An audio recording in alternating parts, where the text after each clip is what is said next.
Hello, everyone. I'm Dijon, And I'm Aiara.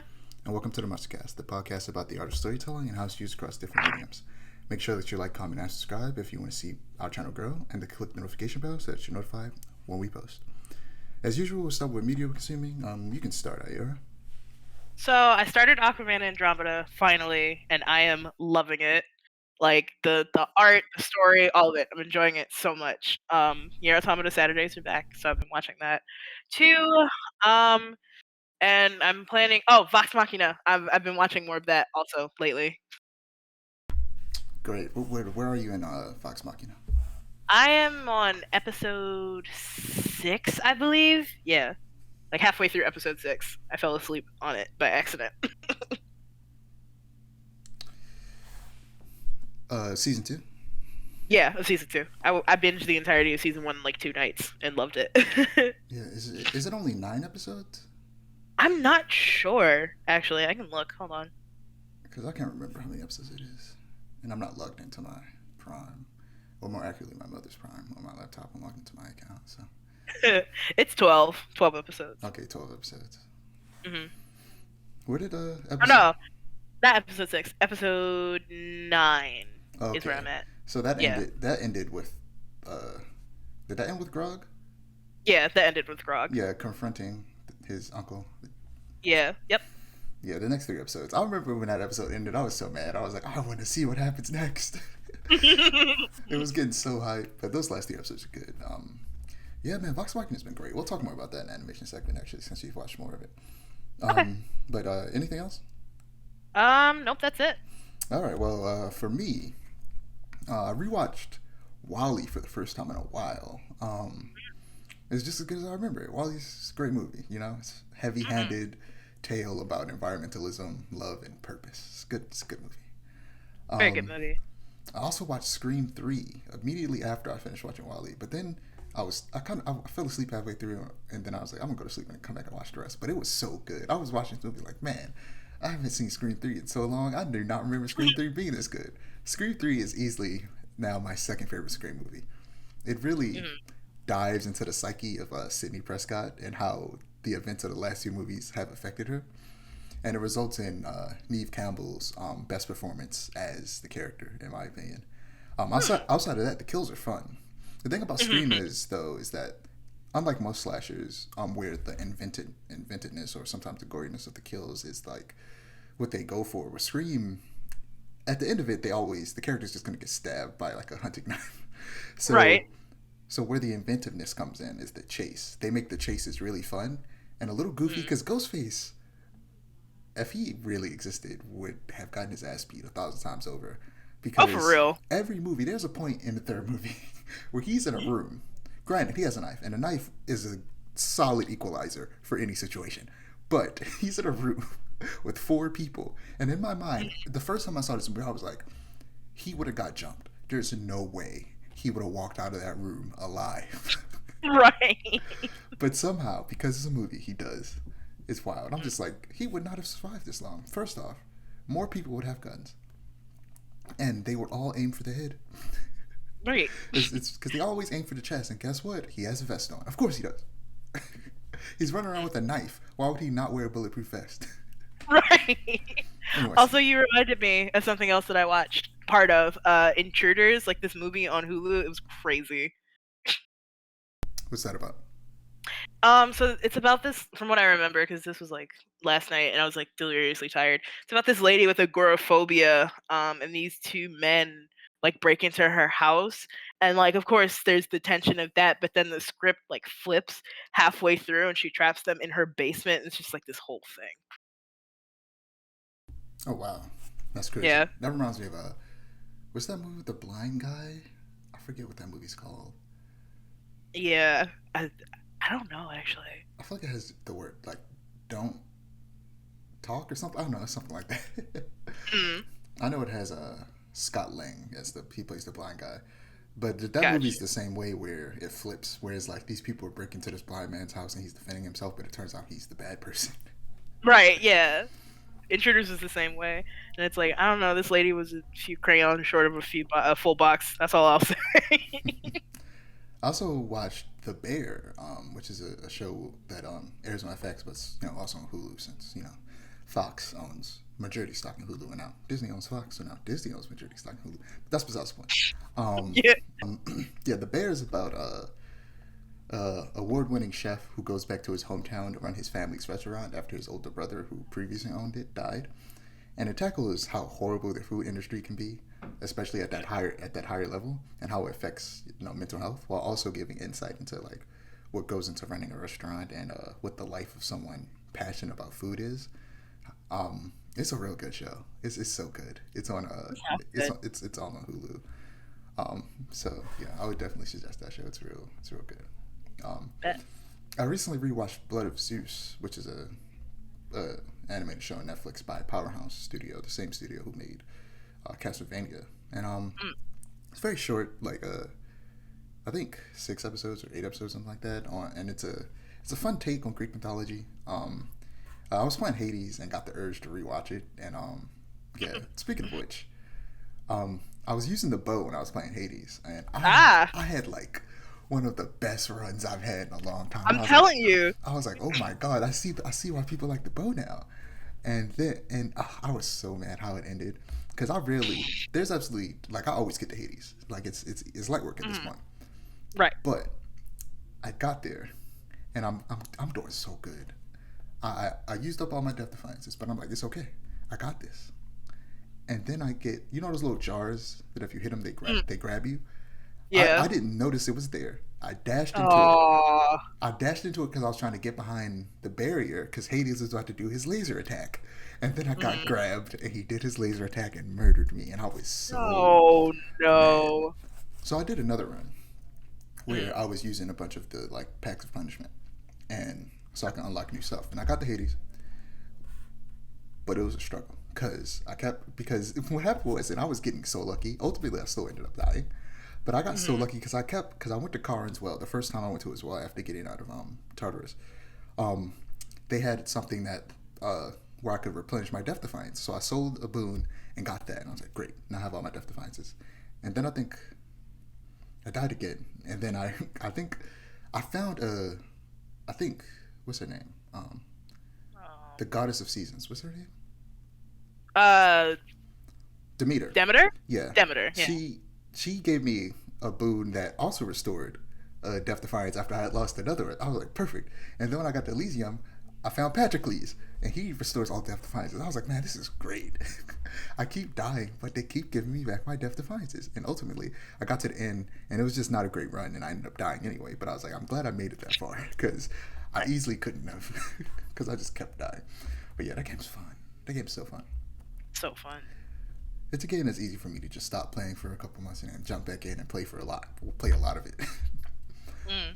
But I've Yeah. also been watching, just before this podcast, I watched Sandman, Mm. which is a show on Netflix based on a DC comic of the same name, written by Neil Gaiman, Oh, and I watched the first episode of that and really liked it. it's real good. I'm so glad you watched the first episode because I had cut out a part where I was gonna try and like give a pitch, but it would I feel like it was too much spoilers for the first episode. But since you know what happens in the first episode, spoiler alert for I'm not gonna fully spoil the first episode, but I'm gonna just give a pitch for the first episode because it'll make you want to watch it. It's about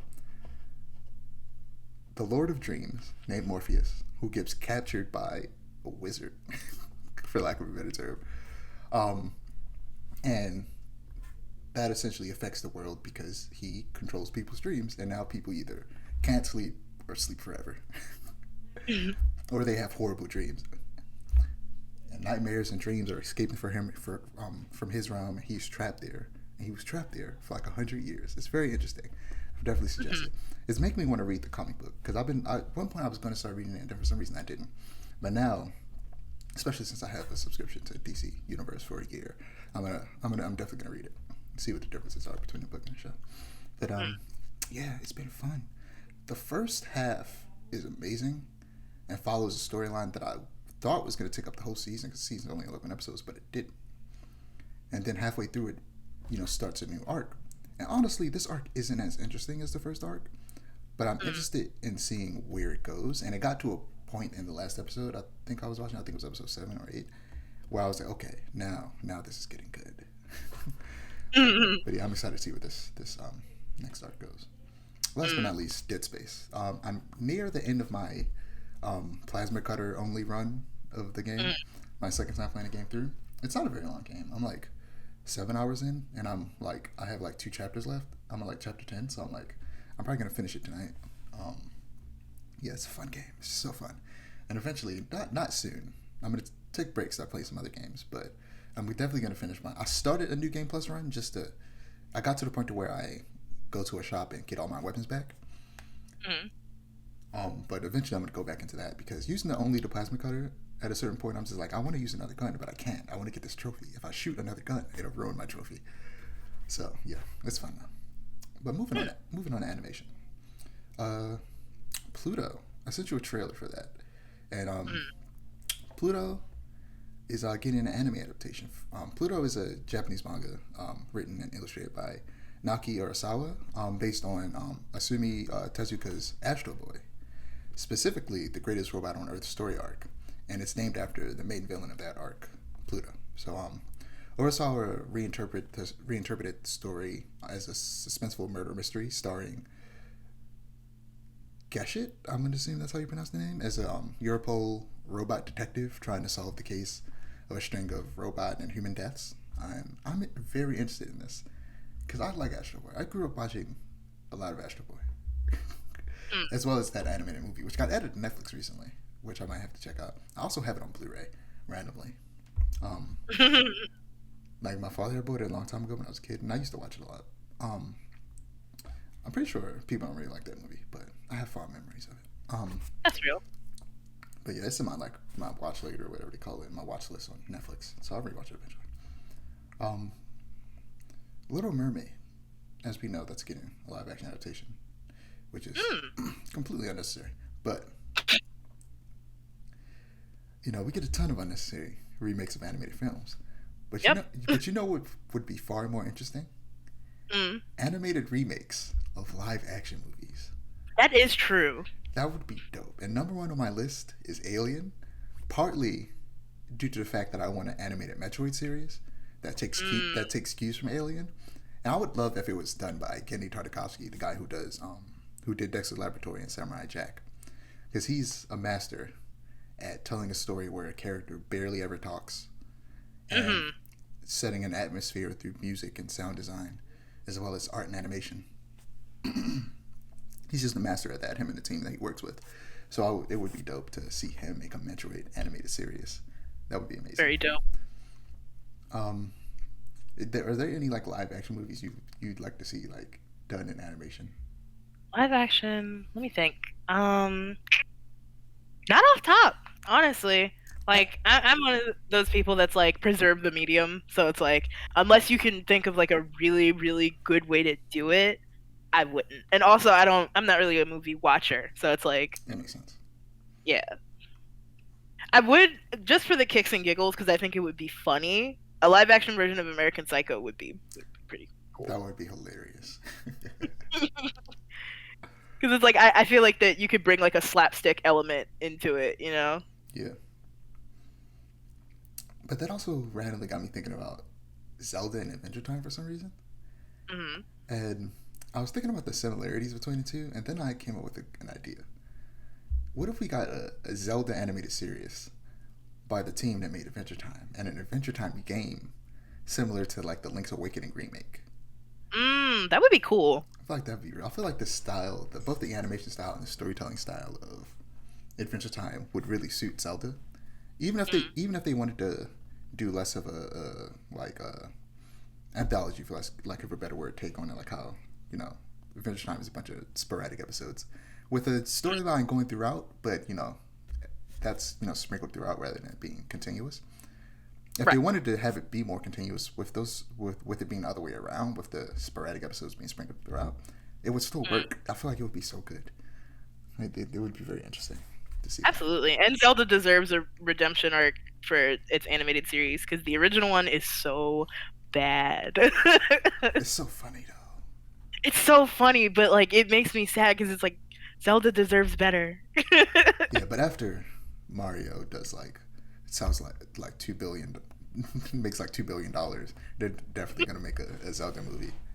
For real. So people have this weird thing where they don't want to, like, when people say like, yes, Smash Bros. Universe, they get weird about it, because when people think about cinematic universe, they immediately think about Marvel or DC and how all these movies are connected, and how in some cases that can be detrimental because everything tends to feed into making this big crossover movie after a while rather than focus on the individual stories. But like, why does anybody think that's what a Smash Bros. Universe would be? Because Yeah. it wouldn't. It's not like Zelda and Mario and Star Fox and Metroid and fucking F-Zero are all going to be taking place in the same universe. Right. What's going to happen is that they're all going to get their own movies with their own tones, hopefully their own animation styles, and they're going to be their own things 100%. And just like it's explained in video games, it's going to be like, I don't know, Masahiro Sakurai and is gonna like open a toy chest and pull out some toys and start playing with them, and they're gonna come to life or something like that. Right. It's literally just gonna be them being plucked out of their individual distinct universes and thrown into one singular one to work together for one movie. And once they're thrown back into their own universe, everything that happened in that one crossover movie does not need to affect their universe.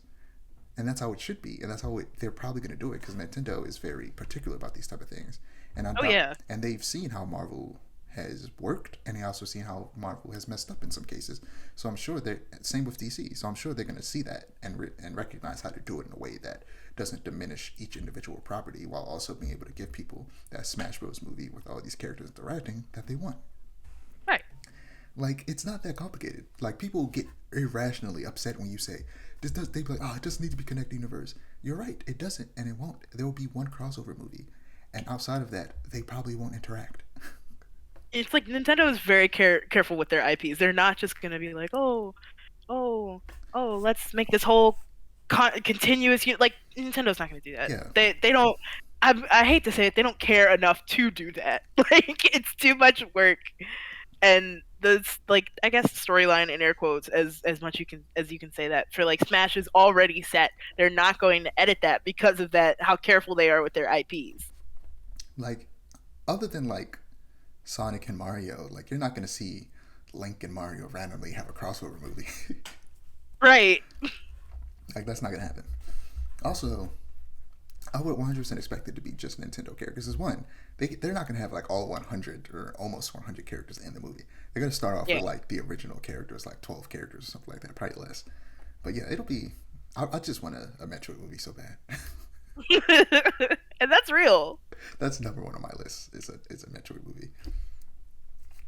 And they need it. They need to make it PG-13 and a little bit scary. Don't try and make it super kiddie. I want it to be scary. Like the games are. But yeah, moving on. So I've been talking about the Bad Batch a lot because I was waiting for Amir, but he's just a busy guy. So I'm gonna talk about the Bad Batch, which is a Star Wars animated show, in the same style as Clone Wars, and it's basically a continuation of the Clone Wars cartoon.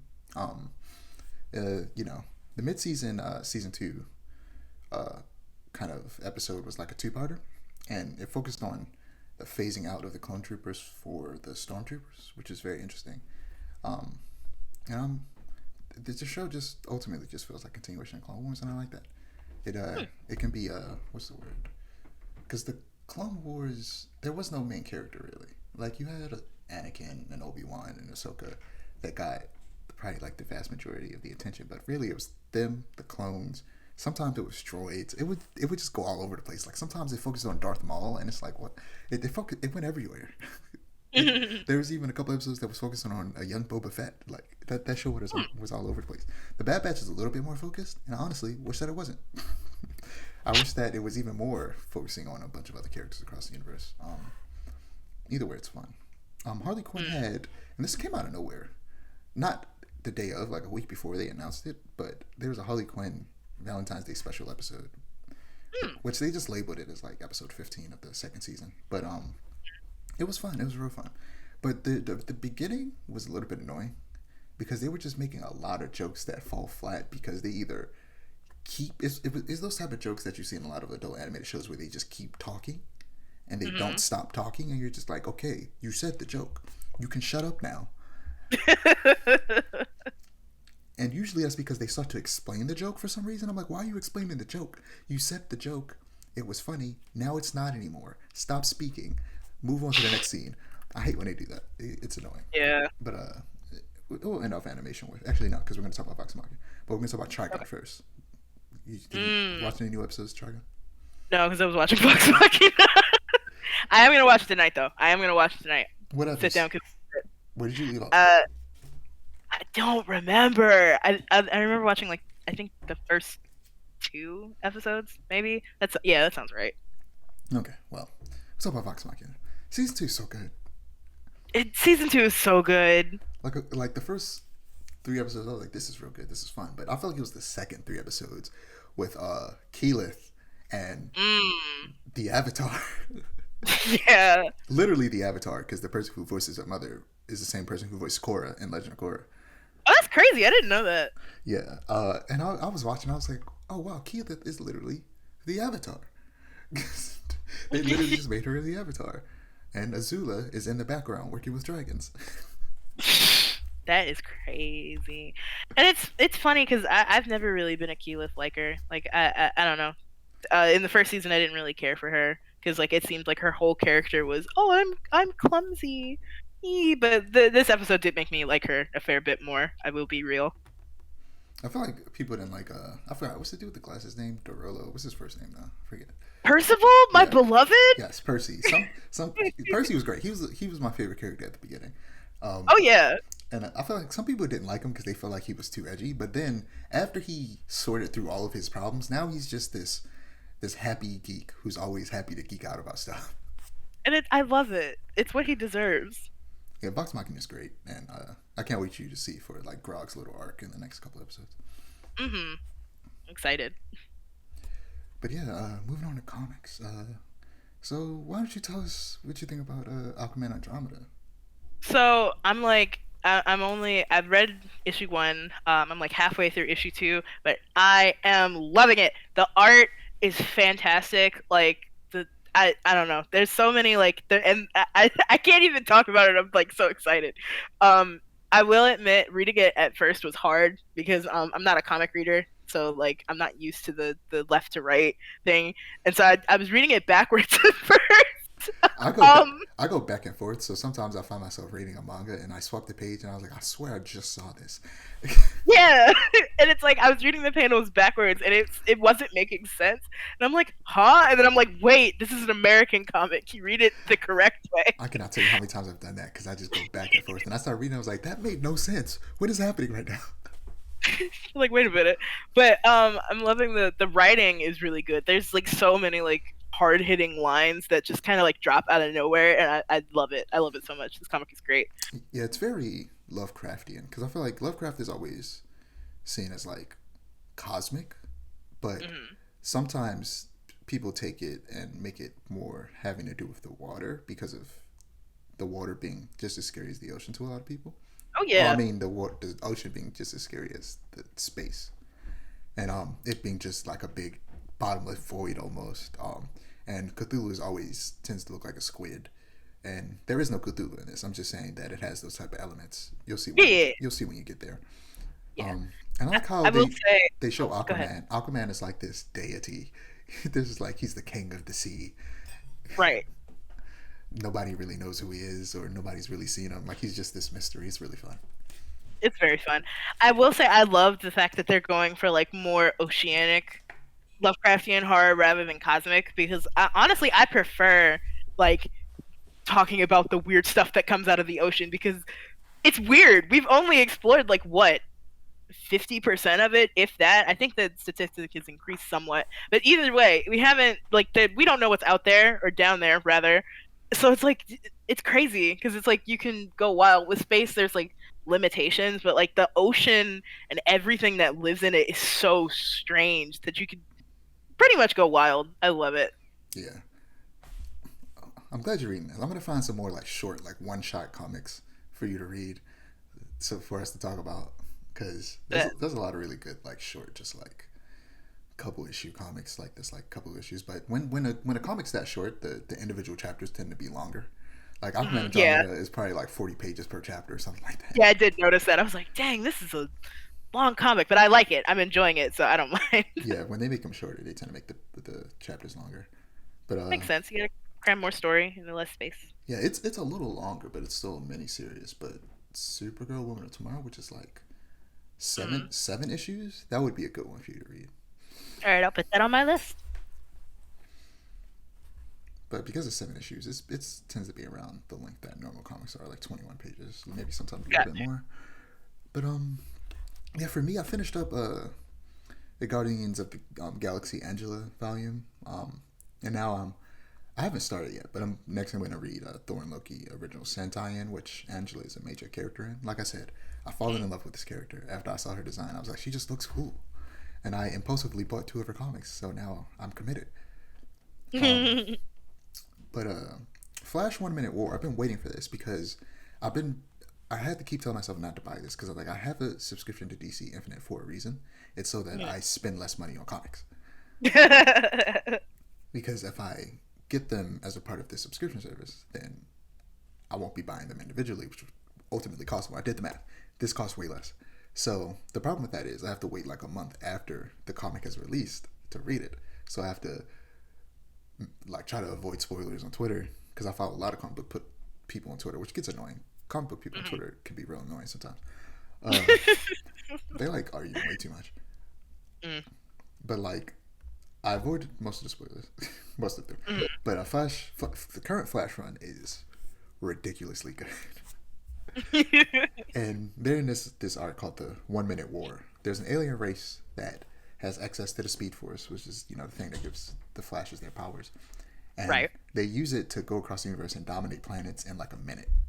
And now they're on Earth, and everybody's frozen except for the people with access to Speed Force. So Flash, the other Flash, and the other Flash, and Kid Flash, and Impulse, and the other Hmm. Flash. There's like 4. There's 4 Flashes. There's That's the original crazy. Flash, Jay Garrick. Then there's Barry Allen. Then there's Wally West, who was the original Kid Flash, but he hasn't been Kid Flash since like 1984. Right. He's literally been the Flash longer than he was the Kid Flash. That's crazy. And then there's a Chinese Flash that was created a couple years ago. That's pretty cool. Just a cool costume. It's purple. Ooh. But yeah, it's fun. When you said the 1 minute war, it reminded me of Half Life a little bit because there's what is it, 7 minutes? Very similar concept. Half Life 2, rather. Yeah. I also been reading Poison Ivy, which Poison Ivy is dying, but Oh. before she dies, she wants to achieve her goal of killing every single human on the planet in an attempt to save it because we're ruining the environment. Hmm. She's just the extreme environmentalist. And Right. I've said it before on a couple episodes, but some people are weird about this comic because she's being a villain, and it's like, bruh, her goal is to kill everyone so that to save the earth. Like she's always been this. This is her Right. entire. This is who she is. This is her character. This has been her entire being since she was first created. She just wants to murder everybody to save the planet. Why are you guys upset? Being weird about This is who she is. it. Not every villain has to be an anti-hero for you to like them. Sometimes they can just be evil, even if it's for a good reason. Sometimes they can just be evil. It's okay. But Yeah. in the last issue I read, you kind of got to look into her mind where she meets a bunch of people at this diner, a bunch of nice people, and she feels bad because she's infected them all with mushrooms, essentially cordyceps. She's literally trying to turn the world into The Last of Us. I Um, see. that's literally her goal, and she was kind of upset that she had to kill them, and like she infected them, and then they're gonna go off and spread it to everyone else. So yeah, she's evil, guys. I don't know what you want, Hmm. and it's not really a spoiler, but I saw that in like one of the latest issues, Harley Quinn comes back up, and I'm like, fantastic. They're one of my favorite couples in DC Comics. Let me get this. I need everything. I need all of this Harley Ivy content. But For real. I've also been reading Future State Superwoman. I almost said Supergirl, but it's not Supergirl, Superwoman. So Future State was like this line of comics that they did. It was a bunch of one shots and like a couple issue stories where they were kind of showcasing what the future of DC could look like with a bunch of different like new versions of characters. Like my favorite of them was Aquaman Future State. It was so, you know what? These are good comics for you to read because they're super short. Aquaman Future State, especially since you're reading Aquaman Andromeda. Aquaman Future State is nothing like Aquaman Andromeda, but it's not like cosmic horror and all that stuff. It's more traditional comic book Aquaman stuff. But it specifically follows Jackson Hyde, or if you watch Young Justice, you'll know him as Calderon, who's the Black Aqualad. And at this point, obviously, this is Future State, so he's not Aqualad anymore. He's Aquaman. Actually, in the current timeline of the comics, which takes place way before the Future State, he's also Aquaman. So he's not even Aqualad anymore. And his sidekick is the original Aquaman, Arthur Curry's daughter. What's her name? Andy Curry. And it's just real good. They have a nice like sibling relationship. It's a real fun story, and I need more of it. I need more of her in general because she eventually grows up and becomes Aquaman, of course. And they show that in the Future State Justice League. She's Aquaman on the Justice League, and she has a relationship with this character named Jess Quick, who is essentially who is the Future State Flash. And they are so cool. They're a non-binary character, and they showed up in like DC Pride a couple times. And I think that's where they first introduced that they introduced that they were dating in Future State Justice League, but they had their own individual like stories of just them doing their stuff in the DC Pride anthology series, which I'm excited for the third one that comes out this Pride month. That'll be fun. Yeah. But yeah, I got sidetracked. Something about Future State Superwoman. So it's got Superwoman Kara Zor-El, where she finally becomes Superwoman instead of Supergirl, which is just the thing. Like, I don't know why she's still Supergirl, because there's literally not like, sometimes you have cases where it's like Batwoman and Batgirl, right? There's already a Batwoman who's a completely separate character, so it makes sense that you can't just, if you're a Batgirl, you can't just suddenly start calling yourself Batwoman. That would be confusing. There's already a Batwoman. But it's not like there's a Superwoman that if she starts calling herself Superwoman, people will be confused. If she calls herself Superwoman, they'll be like, oh, it's just Supergirl, but now she's an adult. Right. And she's been an adult for a long time. Let her be Superwoman. But yeah, it's essentially a story about purpose. And it has some beautiful artwork by Margaret Seville. It's only 2 issues. Probably like 40 pages each, like 2-issue series tend to be. But it's been fun. I only read the first issue so far. But let me wrap this up. So Radiant Black, nothing interesting happened. They just fought a robot. But I've been reading. It'd be dope I was writing this. But I've been reading IDW's Teenage Mutant Ninja Turtles. And I've just been binging it. I'm on the 3rd volume, I think.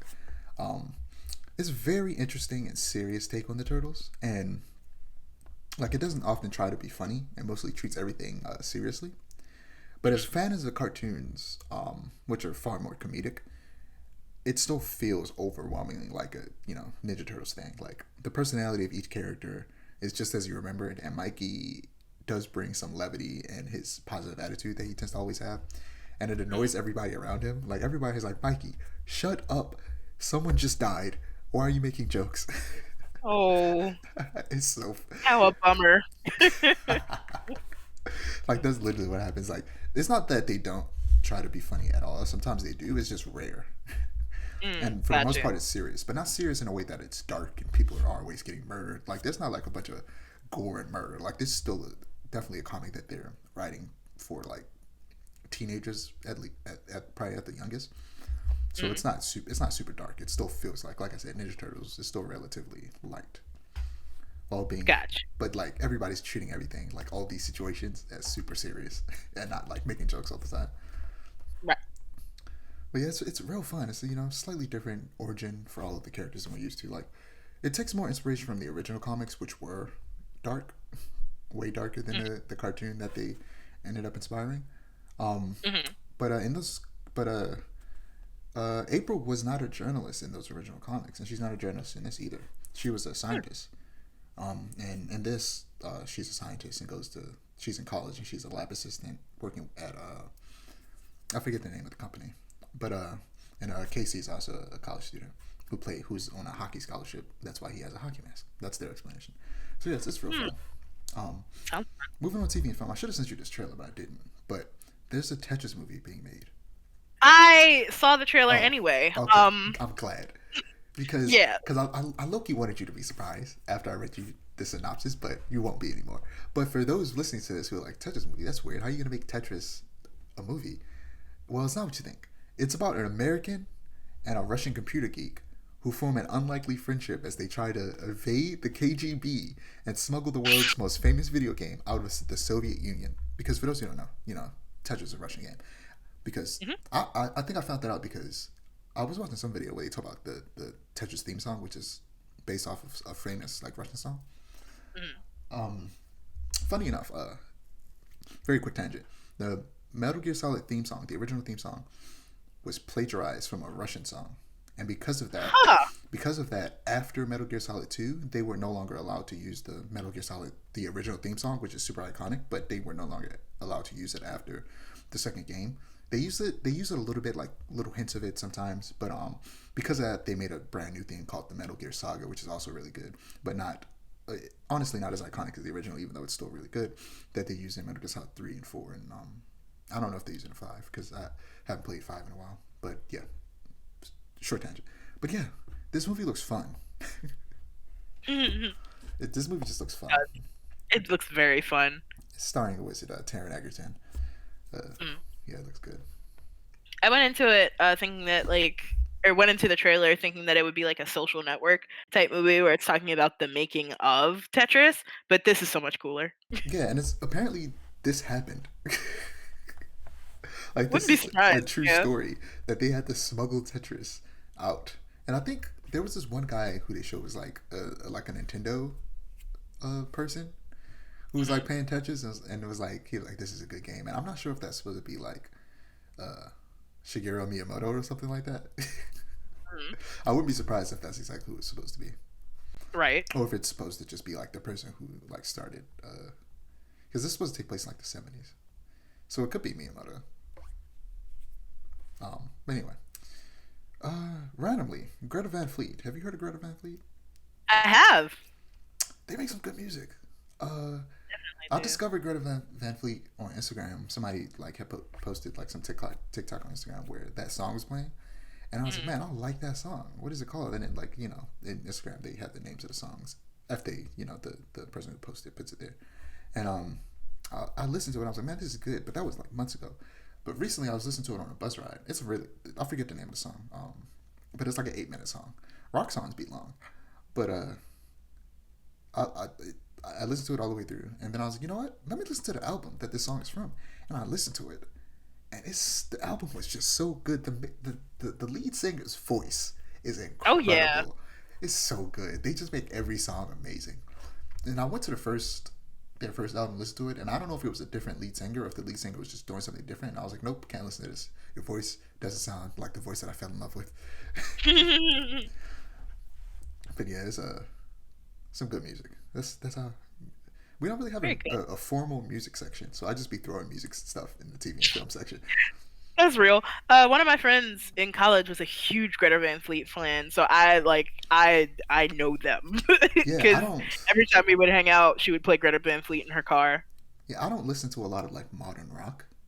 Like Mm. most of the rock I listen to is from like the '90s and earlier, mostly from the '80s and '70s.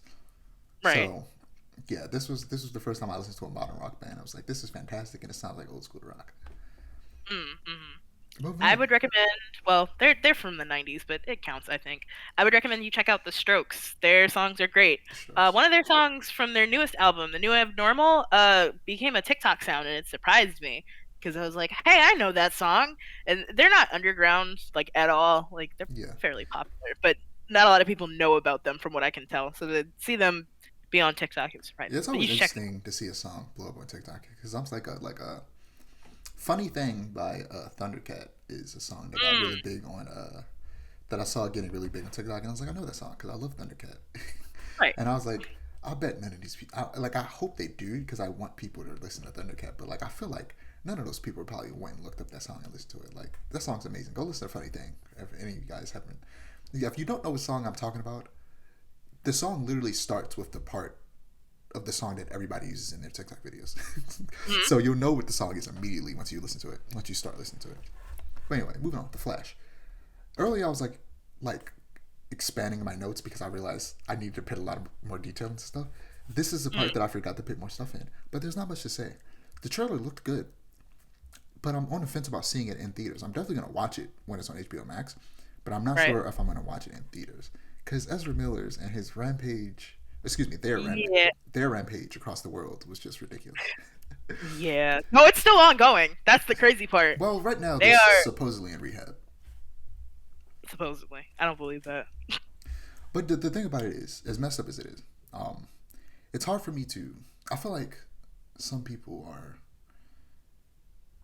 being a little bit too hard on them because I think it's very clear that they have something going on mentally that they like genuinely need help with.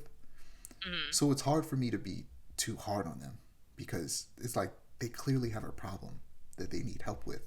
So like I can't really make fun of them. It's like they like genuinely need help. So that makes me just go like I don't like I'm not too on the side of like boycotting this because Ezra Miller because I was like yeah they've done some bad things but I think they just need help and I don't think necessarily like this isn't Yeah. this isn't like a Hogwarts Legacy.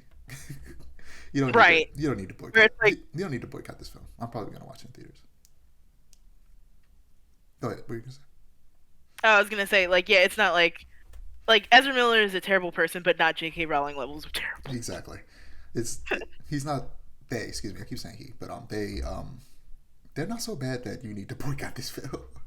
Yeah, honestly, I don't think anybody will ever get to like J.K. Rowling levels of terrible. She is like comically I'm evil. glad you mentioned that. She is comically evil. It's because she's literally in like 100 years. She's gonna be like H.P. Lovecraft. Like we were literally just talking about like Lovecraftian horror. We're gonna be talking about like Harry Potter and wizardry or something like that. Where it's Right. like J.K. Rowling will become like this racist, transphobic bigot who made this iconic thing that went on to influence and maybe even itself become even more popular after she's gone because someone else will of course take it and people will feel more comfortable consuming it because it's that horrible person is no longer making money from it and Right. we're all going to look back on like man J.K. Rowling sucks but Harry Potter's cool. And that's the thing, one thing I don't like is that I understand like digging deeper into Harry Potter and finding all of the bigotry that's already embedded into it because she's been a bigot for as far as we know her like her entire life. Right. But to take it further and pretend like Harry Potter isn't an actually cool and interesting world just because it was made by that bad person, I think is I get where they're coming from, but I think that's just a step too far. Like, let's not pretend like this isn't an interesting world that stoked not our animations, our imaginations, and is interesting and that we all like to see expanded on without her making money, Yeah. ever possible. Like I would unfortunately we're probably just gonna have to wait till she dies. Mm. Hopefully, Yeah. like come on, somebody hire a hitman. I just wanna For real. Because it's like, okay. I just want to watch Harry Potter movies and play Harry Potter video games. Like, someone hire a hitman, please. But And it's also, like, I heard that some of oh, the people who actually work on the game are also horrible people. So oh yeah, yeah, yeah, that makes it even easier for me not to play the game. Also, I hear the game's not that good. So many things that like it was very easy for me once I found out who JK was to go. I'm not playing the games. I'm not watching the movies. I like Harry Potter, but I don't like Harry Potter so much that I'm so attached to it that I have to play every game and watch every movie. Right. And it's like even like Harry Potter was like some of the most like formative media in my childhood. But I also understand like I don't have to support a bigot. Like it can die in my childhood and I'm cool with that because like I think especially because it's like I'm technically one of the people affected by her bigotry. It's like yeah, I don't care that she had an influence on some of the most formative years of my life. You know what? I'm not going to support her. You And know I what? wish people would understand that. Like, it's not hard to acknowledge what, like, Harry Potter has done for certain people's childhoods, but then not support a bigot. Like, it's really Exactly. not hard. And Exactly. you know You know the Harry Potter. She said it explicitly. The Harry Potter money goes to supporting bigotry. So there is no separation of artist from art in this situation because Exactly. the artist is using their art to form their bad opinions and like support bigotry. Exactly. Simple as that. And you know what? I'm just gonna say it. I don't care that you broke your elbow. I'm sorry. You just said something randomly that made me think of that, and it sounded like you were about to say that, and I was just What'd like, you say? like you said something at some point that sounded like you were about to say that, and I was like, that would have been hilarious because it would have been so random, and it would have made no sense. But yeah, you're right. Yeah, it's just weird. Like we could acknowledge how much we enjoyed it and how much we would like to enjoy it, but still understand that there is no separating the art from the artist because, like you said, the artist is using their money to do horrible things. But Yeah. anyway, The Matrix. There's nothing Mm-hmm. new going on with The Matrix. I just randomly think about The Matrix. And That's real. since we're already too far gone, and we are 4 movies into a franchise that didn't really need more than one, Yeah. let's just go for broke. Let's get another Animatrix, which was like an animated anthology series. Mm. Have you seen the fourth movie? I've not. Do you care? I'm not really gonna No, give. I don't. Yeah, It's okay. it's not a big spoiler. But you know the robots and the humans essentially like struck a deal with each other, and they live like peacefully together. Yay, yippee. For the most part, there's some obviously some conflict that happens that messes that up a little bit. But ultimately, they're living peacefully together. By the end of the movie, they're working peacefully together again, and everything's cool. Um, and we should get a fifth movie that really explores like the world where, or maybe even a show where it explores like the world where the humans and the robots live and work together, and like where people have the choice of going back and forth between the Matrix and the real world, but also, Mm. some people will probably choose to just stay in the Matrix Yeah.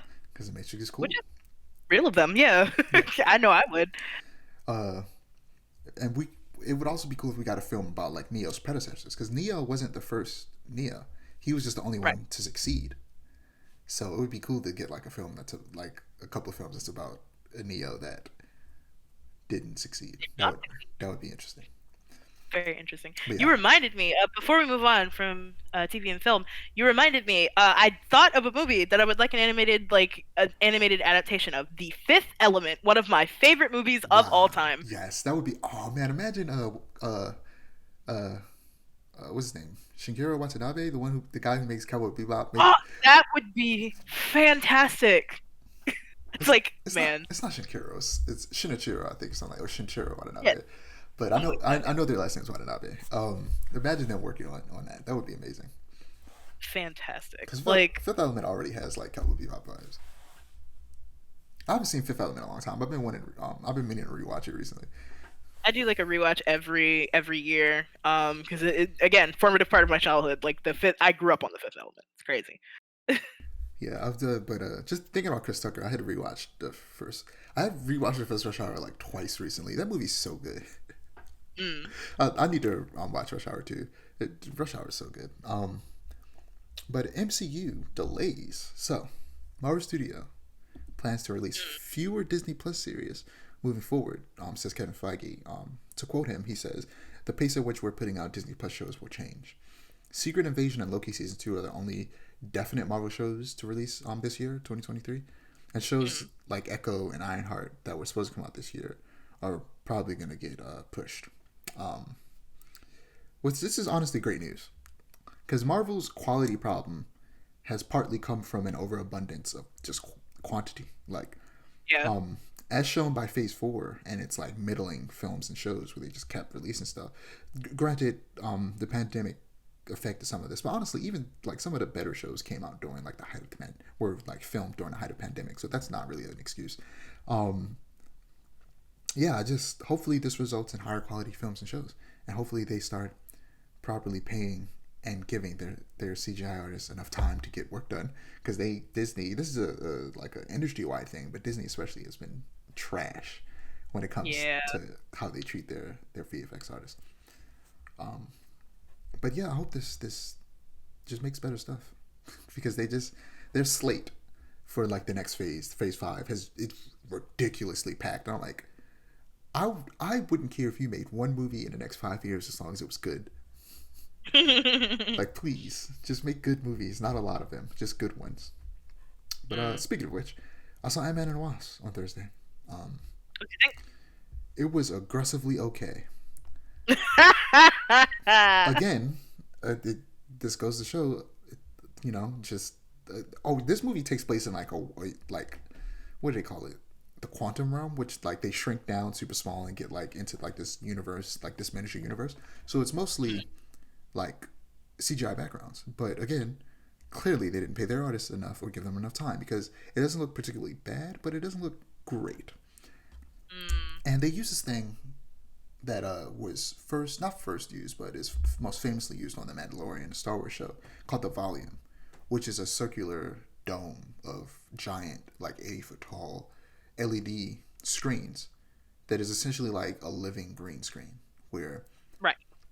In Unity they create these environments and they put them in, or not, I don't know where they create them in, but they put them in Unity and they put it in the background and they move it around so that when the camera's filming from a certain angle, it just looks like it's there without the use of a green screen. And you also get that light shining on the characters, so you don't have to do any light in post-production or light on set to really do anything to change that, because it's already, the actual light's already being projected onto it. And they use that in this, but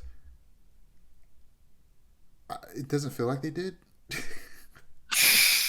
Like, it looks like as if they just used a green screen. So the only movie to use the volume as good as The Mandalorian does was The Batman. The Matt Reeves movie that came out last year. That movie uses the volume and it uses it spectacularly, and it looks amazing. But yeah, as expected, Jonathan Majors was a great Kang the Conqueror, and I can't wait to see him return. But to quote a tweet I saw by Adam Clay at Adam A Clay 19 on Twitter, they say it strips the serious, scaled back nature in favor of a weirder world that can't help but feel routine. Carried by Jonathan Majors and Michelle Pfeiffer, it's nearly overcome by banality and bad VFX, yet just fun enough to be passable. But it's a lesser MCU movie. And that's exactly how I feel. Michelle Pfeiffer and Jonathan Majors for sure carried this movie. And it honestly makes me wish that the entire movie was just a flashback of Michelle Pfeiffer as the original Wasp, with like being stuck in a quantum realm with Kang. That would have been much more interesting. It's not fantastic. It's not particularly bad, but it's okay. And we've gotten too used to these Marvel movies being okay and not like good. I want them to be good. Ant-Man films, though, have always been about essentially just this regular guy who unwillingly became a hero and tackled smaller, no pun intended, threats. But every Marvel movie since Endgame has been trying to have everything have to do with this worldwide threat, and that's just unnecessary. And it ultimately, hurts this film. Yeah, that's all I have to say about it. It was I've ranked things out of 5 rather than 10. I used to do 10, but I realized that I never went below a 5, because if something was a 5, that just meant that it was bad to me. So I started to go, well, then I should probably go out of 5 and use half points. And I would probably give this like a solid 2 out of 5, which is like okay, I guess. I would say like it's not bad, but yeah, I would say like 1 is bad, 2 is maybe 2 is like okay, or like 3 is good. 8, not 8. Why am I saying 8? Because I'm thinking about out of 10. 4 is great, and then 5 is nearly perfection. But yeah, it was all right. Moving on to video games before we wrap things up. So Nintendo had a direct. Showed off some cool things. If you want to talk about anything else that's in the direct, you can. But I'm going to talk about 2 things in particular. So Dead Cells Return to Castlevania. We saw some gameplay because we didn't see gameplay before, and it makes me want to play Dead Cells. And it also feels like the new 2D Castlevania that we deserve. Because Dead Cells, like, they added the whip, they added like the cross, they added like Alucard's sword and shield, and it just it looks like a Castlevania game when you're using those weapons, and I'm like, man. And there's a death and Dracula boss fight, and it's like, man, get these Dead Cell developers to make a new 2D Castlevania. Right. Do it, Konami, because you're not doing anything with it. Thankfully, they are letting them use this, like use Castlevania for this, Konami, because they don't do anything with their franchises anymore. Like, let other people use them and make something with them. It's all pachinko now, and it's tragic. But yeah, I'm probably gonna play Dead Cells just for this Castlevania DLC. That's but real. but on to the big one, Legend of Zelda, Tears of the Kingdom. Before we get there, is there anything direct that you saw that you want to talk about? Not really. I don't like. I watch them, but like unless like I'll like watch a summary or something. My cousin is the one that watches the directs for me and tells me about interesting stuff. So But yeah, not really. Legend of Zelda Tears of the Kingdom has a release date. Releases on, I don't know if it was revealed before. Maybe it was the first time we saw the release date. But 5/12/23. Hey. Yeah. I'm still struggling on. I'm probably gonna watch people play it because I don't care. But because I watch people play the entirety of Breath of the Wild, but I still plan on playing the entirety of Breath of the Wild before I play Tears of the Kingdom. So who knows? Right. Maybe I'll get to a certain point where I'm like, you know what? Maybe I don't want to spoil it for myself. But I'm not getting a Nintendo console until the new one comes out. I'm standing by it. So it's gonna be a while. Hopefully they like release a new console next year. Please, Nintendo. Please. I don't want to wait too long. Um, but yeah, the trailer it was a good trailer. Very good trailer. I kind of got goosebumps when the music started playing at a certain point when he jumped off the cliff. It's a good song. But Mhm. they showed that you can build vehicles, which is something that apparently people were doing in the first game, which I actually did not know that until people started talking Yeah. about it. Until people started talking about it recently, I was like, oh, I didn't know that people were like building video. Like I was confused. I was like, how the hell are people building vehicles in the first game? And then I saw it, and I was like, oh, that makes sense. That's weird. It's crazy that the game functions in a way that you can do that. And the developers left that stuff in there on purpose. And now they're just expanding on it, going, you know what? Let's actually give you the tools to just make stuff. Right. Like to make vehicles and have fun with the physics engine. Um, so I want to talk about like the weapon bringing thing that a lot of people don't like in Breath of the Wild. And I get it. But the thing is, if they didn't have the weapon breaking system, you know what? I was about to say something that I immediately was like, realized maybe I'm wrong. Because I'm gonna say if they didn't have the weapon breaking system, how likely would you be to switch up your weapons? But then we have a whole series of video games made by FromSoft where there's a bunch of different weapons that don't break, and people do tend to switch those weapons.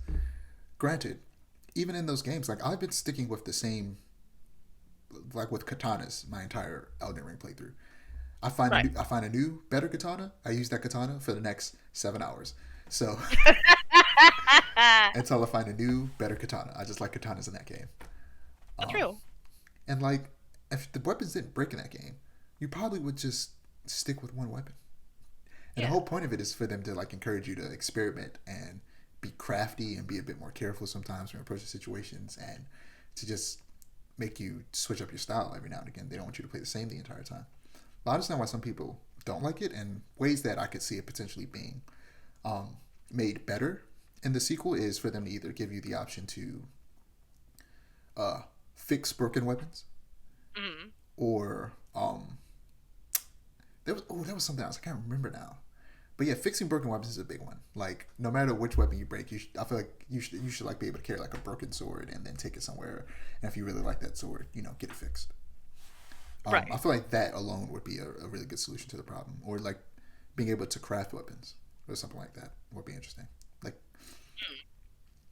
but yeah, uh, I don't know if I sent you the video. I felt like we talked about this before, but there's a YouTuber I watch. Hold up, let me find out what they're called because I think I have one of their videos open. Please don't play this video. Oh, you realize God how damn it. that's really unfair. Sorry, a random Markiplier video started playing because I had it open. But yeah, their channel's called Zeltic, and they make a bunch of Heard like, of yeah, like analysis videos with Zelda stuff, and they go further than any other channel to the point where they analyze patents for stuff that's in the game, and then and there's one that I feel like not enough people are talking about this, and they probably talked about it more when we shot that first gameplay trailer, but people have talked about it since, and they haven't showed it since. But in that first trailer, do you remember when Link like goes up and phases through like one of the sky islands and comes back up through the top of it? Uh-huh. That's like apparently just gonna be a mechanic. Wow. And they It were reminds like- me of a Link Between Worlds, where it's like when they showed off the trailer for that for the first time, everybody like the painting mechanic, everyone was like, "Oh, this is gonna suck." I'm excited for it. Yeah, and they I- actually compared it to that as well in their video about it, where like the phasing, like supposedly it looks like you're gonna be able to go underground as well. So you could probably use it to like go up from underground, like back up to the surface, as well as phase up and through the sky islands. Which Right. That mechanic just seems really interesting to me, and I'm excited to see it in action. And that game's coming out relatively soon, so I'm wondering when we're gonna get like I was about to say state of play. That's essentially PlayStation's version of the Nintendo Directs. But I wonder when we're gonna get a Nintendo Direct that really goes into the gameplay, especially since it comes so soon. It honestly annoys me how like a game is coming out so soon and they show us so little, and I'm like, Please. show me something, please. Like God of War showed so little, and then they showed one trailer that like like a little bit before the game came out. I was like, okay, I'm good now. This is a great trailer. That was enough. That's all I needed. You know what though? One of my favorite things right now is like on Twitter, people keep drawing Tears of the Kingdom Link with Melano from Hades 2. I thought you was about to say with melanin. No. Well, that too, but no, with Melano, and I think that's really like cheeky because they both got the whole green arm thing going on. Very funny. But yeah, I found the video. I'll send it to you. But yeah, that's all I got. You got anything else? No, that's all I got. Well, I'm Dijon. You can find my ads below me. You can find Aiara's ad below them and Muscara's ad below that. Don't forget to like, comment, and subscribe to our channel to make sure. Wait, I'm saying that wrong. Don't forget to like, comment, and subscribe to our channel if you want to see more storytelling content, and to click the notification bell that you're notified when we post. Peace.